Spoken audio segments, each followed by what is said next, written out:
जमीयत हिमायतुल इस्लाम के राष्ट्रीय अध्यक्ष और कारी अबरार जमाल जी इस वक्त हमारे साथ हैं। अबरार साहब अखिलेश यादव लंदन से लौट आए हैं। अब चर्चा इस बात की है कि विपक्ष का नेता चुना जाना है। ये चर्चाएं उठ रही हैं कि शायद कोई दलित या ओबीसी समाज से बनाया जा सकता है, तो इस पर आपकी क्या प्रतिक्रिया है? देखिए, दलित और ओबीसी से ज़्यादा समाजवादी पार्टी को हमेशा मुसलमानों ने वोट दिया है और मुसलमानों को समाजवादी ने सिर्फ इफ्तार पार्टी के अलावा कुछ नहीं दी है। मैं तो उम्मीद करता हूं कि समाजवादी पार्टी इस बार सदन में विधानसभा में विपक्ष का नेता किसी मुस्लिम को बनाए। समाजवादी पार्टी के पास इस वक्त मुस्लिम अच्छे नेता हैं।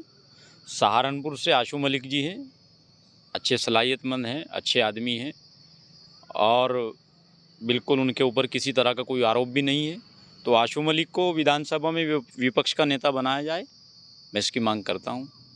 अच्छा, आज जब मुसलमानों की आपने बात की है, तो अभी जब से भारतीय जनता पार्टी की हार हुई है कई जगह पर, तो लगातार कार्यकर्ता जो हैं वो ये आरोप लगा रहे हैं कि मुसलमानों को योजनाओं का लाभ तो वो सब ले रहे हैं, भाजपा को वोट नहीं दे रहे हैं। और जिन इलाकों में भारतीय जनता पार्टी के ही जो मुस्लिम नेता हैं, उन इलाकों से भी वो वोट तक नहीं निकलवा पाए। बिल्कुल, इसमें कहीं ना कहीं कमी रही है। मुसलमानों ने बहुत छोटा दिल और बहुत कंजूसी के साथ काम लिया है, जबकि मुसलमानों को बड़ा दिल दिखाते हुए ये एहसान फरामोशी नहीं करनी चाहिए थी। इस तरीके से इस पार्टी ने, इस सरकार ने जन जन तक योजनाएं पहुंचाई हैं और हर बिरादरी को, हर समाज को एक साथ लेकर के काम किया है। बहुत सारे अब देखिएगा, जो भी योजनाएं आई हैं, चाहे वो आयुष्मान कार्ड की योजना हो, चाहे वो प्रधानमंत्री आवास योजना हो, इसमें सबसे ज़्यादा लाभ उठाने वाली अगर कोई कौम है वो मुसलमान हैं। उसके बावजूद अगर आप किसी एक ख़ास पार्टी को हराने के लिए वोट करेंगे, उसी पार्टी को जिस पार्टी ने आपको आपका हक दिलाया है, या किसी एक ख़ास पार्टी को जिताने के लिए वोट करेंगे, तब तक मुसलमानों की तरक्की नहीं होने वाली है इससे। जब तक मुसलमान किसी एक ख़ास पार्टी को हराने के लिए, जिताने के लिए वोट करता रहेगा, तब तक मुसलमान मंजिल तक नहीं पहुंच सकता है। आप लोगों ने भी चुनाव से पहले अपीलें की थी कि भाई इंडिया गठबंधन का बायकॉट करो, मुर्दाबाद के नारे भी लगाए गए थे, आपने बैठक की थी, लेकिन उसका भी कहीं कोई असर दिख ही नहीं पाया, कहीं पर भी और नुकसान ही हुआ है कहीं ना कहीं भाजपा को। इसमें जाहिर है, जिस तरह वो टिकटों का बंटवारा हुआ है, कहीं ना कहीं भाजपा की भी कमी रही है। भाजपा ने जिस तरीके से कुछ चीज़ों को इग्नोर करके काम किया है, संघ को इग्नोर किया है, अपने बैनर से राजनाथ सिंह जी का, होर्डिंग से राजनाथ सिंह जी का फ़ोटो बहुत सारी जगहों से गायब किया है। इन चीज़ों से कुछ लोगों में नाराज़गी थी, जिसकी वजह से हार हुई है। एक टिकट सही तरीके से तकसीम नहीं हुए। सहारनपुर को लेकर क्या राय है आपकी? आपने देखा होगा परसों कितना ज़बरदस्त हंगामा देखने को मिला है सहारनपुर में। हालांकि हंगामा उत्तर प्रदेश की कई और जगह भी हुआ जहाँ पर समीक्षा हो रही थी, तो क्या आप मानते हैं कि कहाँ कमी रह गई? ये सिर्फ सहारनपुर की बात नहीं है, अक्सर सीटों पर ये हाल था कि हमारा सांसद हार जाए और सरकार हमारी बन जाए, सरकार भाजपा की बन जाए लेकिन सांसद हमारा हार जाए। सांसद इसलिए हार जाए, इस बार सांसद हार गया तो अगली बार हमें मौका मिलेगा।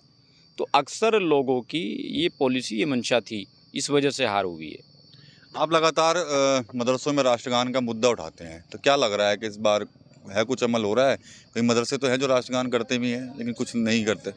मैं जमीयत हिमायतुल इस्लाम की तरफ से इस चीज़ की मांग करता हूँ तमाम मदरसों के लोगों से कि हमारा मज़हब इस्लाम भी अपनी जान से ज़्यादा अपने वतन से मोहब्बत के लिए कहता है। तो मदरसों में अगर राष्ट्रगान पढ़ाया जाएगा तो इससे मोहब्बत में, वतन की मोहब्बत में और इजाफ़ा होगा। तो बिल्कुल राष्ट्रगान को तरजीह दी जाए और राष्ट्रगान पढ़ाया जाए मदरसों के अंदर। 24 में तो नुकसान हो गया है, 27 के लिए भाजपा को ऐसी क्या प्लानिंग करनी पड़े जो नुकसान ना हो? सबसे पहली प्लानिंग ये करनी चाहिए कि जिन लोगों ने भाजपा के लोकल कैंडिडेट को हराने के लिए दूसरी पार्टियों की मदद की है, सबसे पहले उन लोगों पर कार्रवाई होनी चाहिए। उन लोगों पर अगर कार्रवाई नहीं हुई तो फिर से वही हाल होगा, क्योंकि कार्यकर्ता फिर मायूस हो जाएंगे। कार्यकर्ताओं को अगर सम्मान नहीं मिलेगा, भाई कार्यकर्ताओं को तनख्वाह तो नहीं मिलती, कार्यकर्ताओं को अगर सम्मान नहीं मिलेगा फिर क्या मिलेगा? एक वक्त था कि कार्यकर्ताओं का सम्मान होता था, उनको अच्छी तरीके से उनकी बात सुनी जाती थी। आज कोई सम्मान है ही नहीं। एक तो पुराना कार्यकर्ता जो 20-30 साल से मेहनत कर रहा है, एक नया कार्यकर्ता जो 4-6 दिन से आया है। आप उस 4-6 दिन वाले की बात सुनोगे, उसको इग्नोर करोगे तो फिर तो यही हाल होगा।